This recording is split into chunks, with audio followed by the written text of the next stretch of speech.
Hey guys, Honest123 here, and welcome back to Let's Play Pokemon Emerald. In the last part, if you remember, the whole world kind of took a downward turn, and you can tell that the whole world's being destroyed and everything's gone badly just because it's raining quite heavily. Of course, when it rains heavily, that means something bad has happened, so I guess if you're an earthworm and you see it raining, like it's the other way round, you see it sunny, I don't know what I'm talking about, but worms like rain, that's the point. But before we can actually stop and save the world, we have to actually go through a couple of quite annoying routes in the game, I'm not going to lie. Because you can't just go straight to where you need to go to save the world. You have to get there first. Everyone else seems to just fly to where you need to go. But yeah, there's a couple of routes we have to do here. So this train actually has it has Gloom, who I don't think we've seen before. Maybe we've seen a couple of times, but and Azumarill Lebada. I kind of gave up trying to pronounce that at the end there, if you may have noticed. So nothing too different with these trainers, which is why it's disappointing, this part of the game. Like, they have this really cool idea, like, okay, these two legendary Pokemon are destroying the world, and it's lame, and it's not a good thing, but you just, yeah, at the moment, as like lightning's everywhere, it's, well, not raining at the moment, and it's like you're just messing around fighting glooms, you know? It's like a really good idea, just kind of brought down by bad game design, which sounds like every single 3D Sonic game. Oh, burn! So I decided to check underwater here because I wasn't too sure where I was. The game just puts you in the middle of nowhere and says, off you go, off you go. Good luck with the whole saving the world thing. You're here, wherever that is. Of course you can check your map to see where you are, but I thought I would still check this underwater area to try and get some frame of reference about where to go. But there's nothing underneath there. There's all this dark water, but there's no reason for you to do it. The one good thing I will say about these routes though, if you want to completely skip these trainers and just want to go straight to the story, you can do that. The chances are you're accidentally going to run into a trainer and have to battle them that way, but if you're careful and you don't just burn through the whole game, you can, you know, use some repels and just get through these trainers without fighting them. But I thought, I'm getting towards the end of the game, I might as well fight some of them, you know, just to show off what's there. Because that guy's a shift tree, you know, this one has a gnome pass, but again, I didn't want to fight too many of them because my Pokemon are pretty weak right now. Like, I guess I could have used a potion on Eric to heal it up to use it, but I just didn't really feel like it. You know, and I guess what I should have done, and what a lot of people will probably say what I should have done, is to fly to Mossdeep City, heal there, then carry on, but I wasn't too sure where I was. Is that my telephone? Yeah. Giant green Pokemon. No, never heard of that. No, probably not, you crazy person. I'm trying to save the world and she's calling me up saying about crazy green flying things. Yeah, cheers, mate. You psycho. Of course, I've still got plenty of max repels, which is very nice, so... And there's all this water to dive in, but I think where we are now is Route 127, which is right where the base is, so... Once you get to Mossdeep, you can kind of find your way around, but the game expects you to go to certain locations in this part of the game with very little knowledge of where you're going. So if you don't have repels, this whole part can be very irritating. You have to go buy repels. But I'm still confused when playing it at the time, so now I'm like, what? How did I get to Mossdeep? Is this? What is this? I don't know what's going on. So I decided to head up here to Route 125 because before we came up here, apparently I actually missed fighting this trainer, so I'm going to quickly do that, but I thought maybe it's up here, that's where I need to go, because Stephen does tell us where we need to go. We need to go to that city place he mentioned, but who knows where that is. So that was a love disc. I think that's the first time we've seen it. It's just a gay love heart, that's about it. It's just a kind of a really weird Pokemon. Right, so this is me checking the map and having a look and thinking, right, it's right there. Evergrande City's there, but we can't quite go there. But yeah, you do want to check the map. And because I'm lazy and I need to heal my Pokemon, I'm going to quickly go to Mossdeep.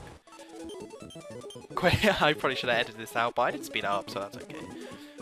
But it is pretty cool that the whole world is kind of being destroyed here. As you can see, it's raining right here, right now. And even though it's definitely not as cool as, say, the 4th gen, where when you got to that point, sorry, spoilers, but that legendary Pokemon does actually kind of start destroying the world, and there's a pretty cool 3D cutscene, so... I mean, the ambition, the idea was there. It's pretty cool having 2 legendary Pokemon fighting each other and destroying the world, even though this whole storyline pretty much exactly the same as the 2nd Pokemon movie. Now once again I got confused and didn't know where to go. So yeah, sorry about this. Gotta check the map one more time. I did edit out a lot of map checking in this part, so... But yeah, this is what you have to do, because you don't know this area, you do have to explore it. And it's not too confusing, it's just, you know, they could have made it a lot clearer. Like if Stephen gave you directions, just go to this place. Alright, see you later. Stephen, where am I meant to go? What am I meant to do? Apparently this girl's a mermaid. And she has a marrow, so that's pretty cool. And the sunlight is strong here, apparently. I'm not too sure why. I'm guessing it's to do with the whole fact that the world's being destroyed. Well, the only evidence for that is it's raining a bit. I mean, if this was English people making this game, they wouldn't represent the whole world being destroyed by rain, because that means most days it would be the world ripping apart, apparently. Oh, those crazy Japanese. Oh, I'm sorry, but you were living a lie, mermaid. Right, so this is kind of where I have to... This is where you're supposed to be going. I am now on track. And there's a load of areas to dive in, but not really that much to see. So don't worry too much about exploring all the dark blue waters. We're almost there. This city we're meant to go in is this big island here in the middle, but the only way you can get into it is by going to the front. No, I know how to get into it. Yeah. Again, it's still a bit confusing. Then I was like, aren't you that first mermaid I destroyed? I should probably go this way instead. But I guess it wouldn't really matter that I got kind of a bit lost if I wasn't LP in the game. But the fact that I was meant I was getting quite annoyed with it. But what you're meant to do is dive here and go underwater, and you can actually then surface up, and that's how you get to the place. Then I think from this point onwards you don't need dive at all. So if you had a HM slave, say, you don't need it anymore, I don't think. Oh no, what's going on here then? Oh no, an epic battle. I mean, I guess that's meant to be an epic battle. They just stood next to each other and shuffled a bit. And then that time they just both ran forward, they didn't shoot any attacks. So you can see the ambition was there to have this big epic story, but they just didn't put in the effort to actually have a fight. Or, like, they couldn't animate it on the Game Boy Advance. And you can go right up to them and be like, hey, what's up? Destroying the world? That's cool. I'm riding my Kips. So if you're thinking, you know, screw the world, I still got a gym challenge to do. You can't actually go into the gym because Archie is in the way. And they're both now super regretting. Before they were kind of regretting what they did, so that's kind of lame. But now they're like, oh no. Oh, shouldn't have done that. Shouldn't have tried to flood the world or make the world land. No, definitely not. And all the ways are kind of blocked here because you're doing a story event at the moment, you can't really go and explore that much. So those people are in the way, you can't go to the gym. So the game is trying to lead you here to one particular place, which I'm going to go to in a bit. Morning! Legendary Pokemon. Yeah, Steven knows the score. Yeah, smashing each other. Yeah, uncontrollable energy. Yeah, I definitely felt that as I waved at them as I went past. Where are you taking me, Steven? Because clearly he knows what's going on and what to do, but instead of doing it himself, he just stood there and waited for me to show up. A 10-year-old! I'm sure that's illegal. No, I don't actually know, I'm afraid, Steven. You are going to have to explain to me. Are we going to go get umbrellas? Go to the umbrella shop? That would make sense. Well, that's kind of weird how these two Pokemon are fighting it out, and one of them is water type and one of them's fire type. Why? It should be... Where's the, like, volcanoes? Because that would be really cool. You know, you're walking along or going back to Petalburg and just volcano. Lava everywhere. So Stephen has led us to the Cave of Origin, where apparently we have to do something. Again, still not so sure about that. And apparently there are Subats here, so I was gonna use a repel, but it's Subats. Oh, I do use a repel anyway. Blue crystals and red crystals. Looks familiar. Nice to meet you, Wallace. You look ridiculous with those pink trousers, that weird hat, and, well, I can't really slag off your blue jacket, but you still look ridiculous. Super ancient Pokemon. Saving the world.